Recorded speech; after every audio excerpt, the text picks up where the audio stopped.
Salut à tous les amis, j'espère que vous allez bien. Petite vidéo du dimanche sur YouTube avec des achats, des acquisitions et des réceptions de la part d'éditeurs manga que j'apprécie tout particulièrement. C'est parti, générique.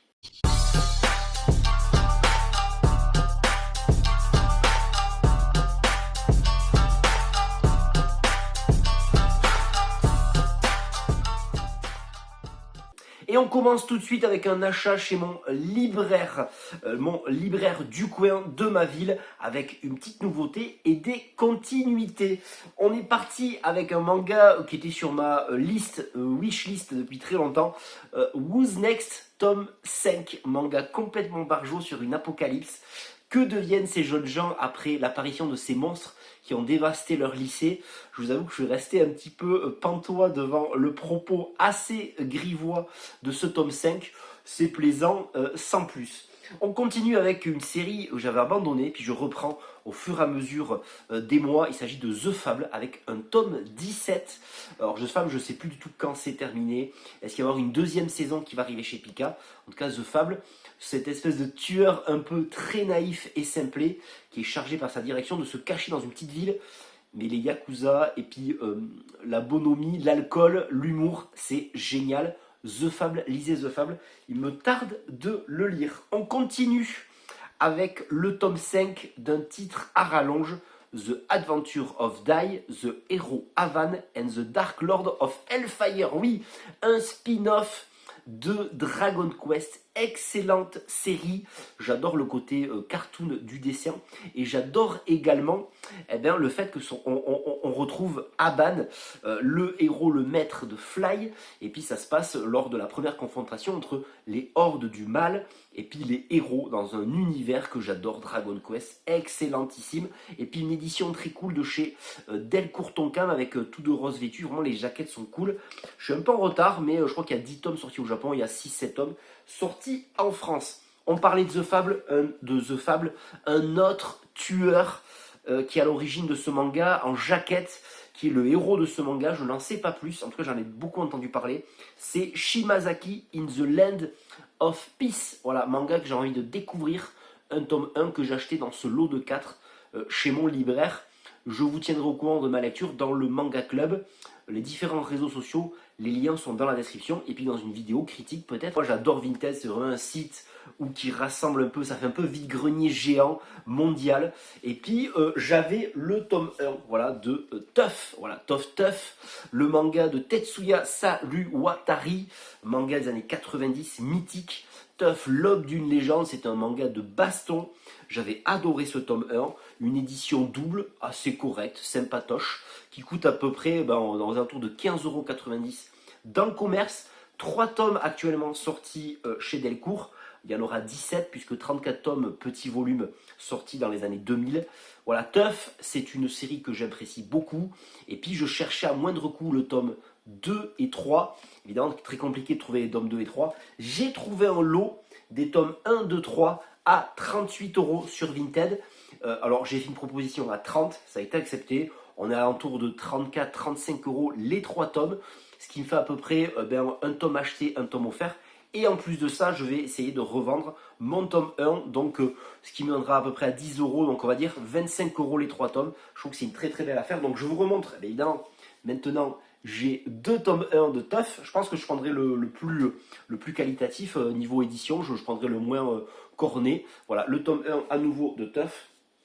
Le tome 2 qui est ici, voilà, je montre le tome 2, réception tout juste arrivé.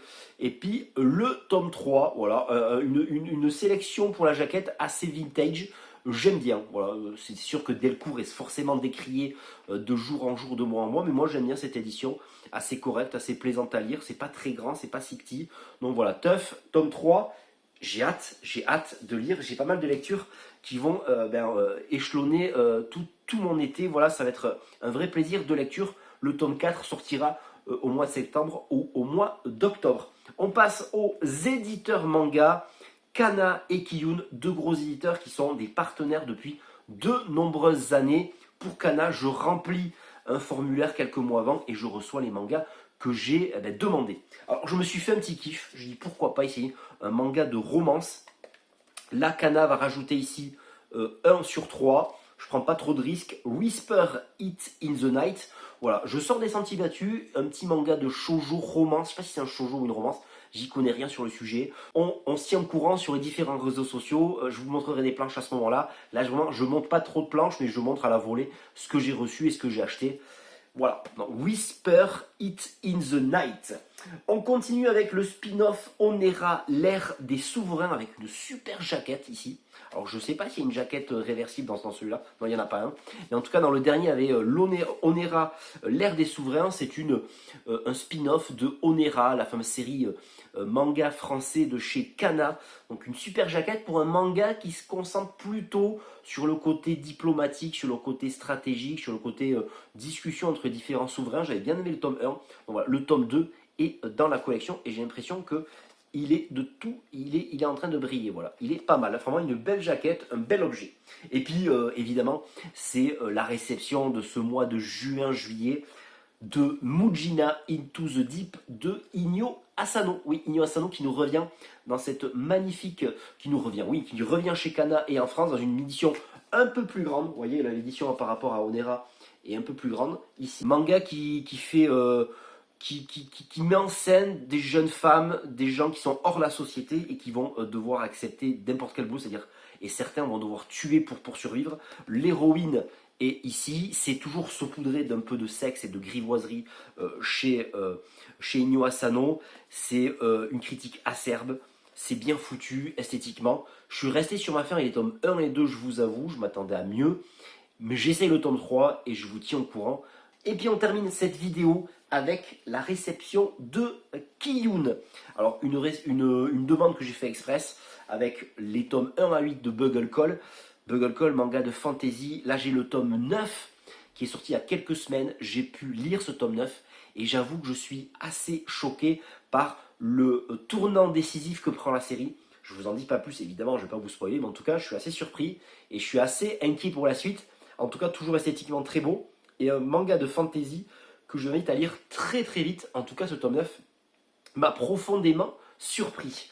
Et puis, les tomes 1 et 2 m'avaient beaucoup plu. Ichi the Witch, oui, Ichi the Witch, c'est un manga sorti tout récemment chez Kiyun qui avait énormément marché dans la sortie du tome 1 et 2.